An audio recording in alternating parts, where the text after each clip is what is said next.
Welcome back to Crimson Whispers, the podcast where we dive into the darkest corners of world history and uncover secrets that were never meant to see the light of day. I'm Julia. And I'm Lucas. Today, we're pulling back the Iron Curtain on one of the most chilling psychological warfare programs of the Cold War, East Germany's systematic mind control operations. When people think of the Cold War, they imagine spies and nuclear standoffs.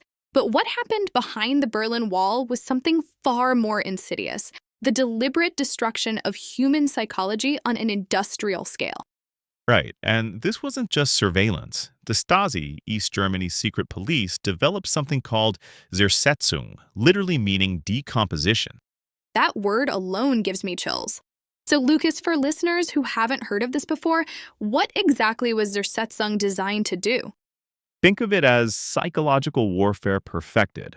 Instead of just arresting dissidents, which created martyrs and international attention, they decided to systematically break people's minds.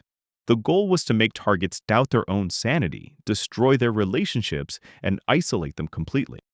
My God, how did they actually do this? They'd break into your apartment and move things around, just slightly, rearrange books, adjust your furniture by inches, change the settings on your radio. Nothing you could prove, but enough to make you question your memory. That's terrifying. So you'd come home and think, did I leave my coffee cup there? Did I move that chair? Exactly, but it got worse. They'd send anonymous letters to your spouse suggesting you were having an affair. They'd call your workplace with fake tips about your behavior. They'd even go as far as poisoning your food, not to kill you, but to make you chronically ill and paranoid. Jesus. And the surveillance network they built to support this? I read about one specific case that really haunts me. There was a Lutheran pastor named Rainer Appelman, who they targeted for years. Can you tell us more about what they did to him specifically? By 1989, the Stasi had recruited 1 in every 63 East Germans as informants.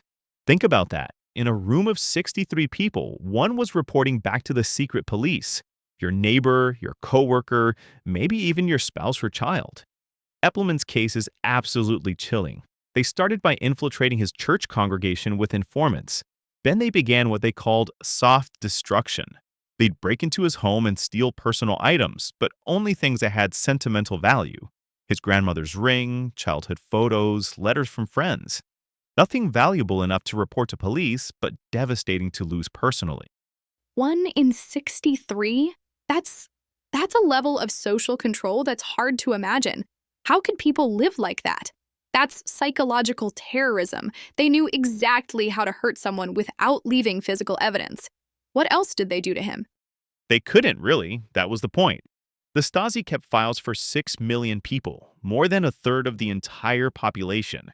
They recorded everything: who you talked to, what you bought, where you went, even details about your sex life.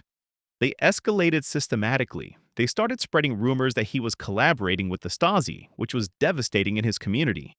They sent fake love letters to his wife, supposedly from other women. They even had agents follow him everywhere, making sure he could see them so he'd feel constantly watched. The goal wasn't secrecy, it was to make him feel helpless and paranoid. And the psychological experiments? I read they had actual programs studying how to break people down. Oh, absolutely. They collaborated with psychologists and psychiatrists to develop what they called operational psychology. They studied sleep deprivation techniques, sensory manipulation, and social isolation methods. Some of this research was based on Nazi experiments and Soviet psychological warfare programs. So they were literally building on the worst psychological research of the 20th century. Right. They even conducted experiments on prisoners to test different methods of psychological breakdown. They'd isolate someone for months, subject them to constant interrogation, use bright lights and loud sounds to prevent sleep. That's torture, pure and simple. It was, but they were careful to stay within legal boundaries, technically. No physical violence, no obvious crimes, just the systematic destruction of a person's psychological well-being. And here's what's really chilling. They documented everything. They had manuals, training programs, performance metrics for their operatives. Performance metrics for psychological torture. That's bureaucratic evil at its worst. So, what happened when the Berlin Wall fell in 1989? You mentioned they had training programs. How sophisticated was their approach to teaching agents these psychological techniques? Chaos, essentially. The Stasi tried to destroy everything. They had massive paper shredding operations, they burned files, they tried to eliminate all evidence. But they couldn't destroy it all. Citizens stormed Stasi headquarters and saved millions of documents. Incredibly sophisticated. They had entire universities dedicated to this. The Stasi's own law school taught courses in operational psychology. Agents learned about human vulnerabilities, how to identify pressure points, how to exploit personal relationships. They studied body language, voice patterns, even handwriting analysis. They had whole departments focused on what they called psychological profiling, basically creating detailed psychological maps of their target's weaknesses. And people finally learned who had been watching them all those years, and they weren't just using basic surveillance, right? They had some pretty advanced technology for the time. Exactly. Imagine discovering your best friend had been reporting on you for decades, or your spouse, or your own children. Families were destroyed overnight. Marriages collapsed. The psychological damage was immense. Absolutely.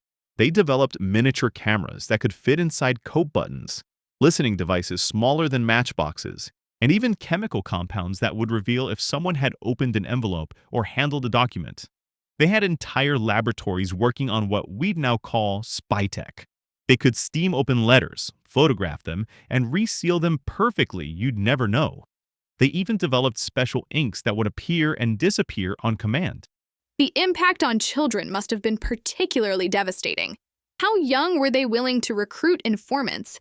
The betrayal must have been devastating. How do you rebuild trust in a society after something like that? This is one of the most disturbing aspects. They recruited children as young as 14. They had programs in schools where teachers would encourage students to report on their parents' conversations at home. Can you imagine children coming home from school and then writing reports about what their parents said about the government over dinner? Some kids didn't even realize they were informing. They thought they were just being good citizens. That's the lasting legacy, Julia. East Germany reunified, but the psychological scars remain. Studies show higher rates of depression, anxiety, and social mistrust in former East Germany, even today, more than 30 years later. The psychological damage to those children must have been immense when they finally realized what they'd been doing. 30 years later. So this systematic psychological warfare had generational effects. Devastating. Studies show that former child informants have some of the highest rates of psychological trauma among Stasi survivors. Many struggled with guilt, depression, and difficulty forming trusting relationships as adults. Some couldn't forgive themselves for betraying their own families, even though they were manipulated as children. The suicide rates among this group are heartbreaking.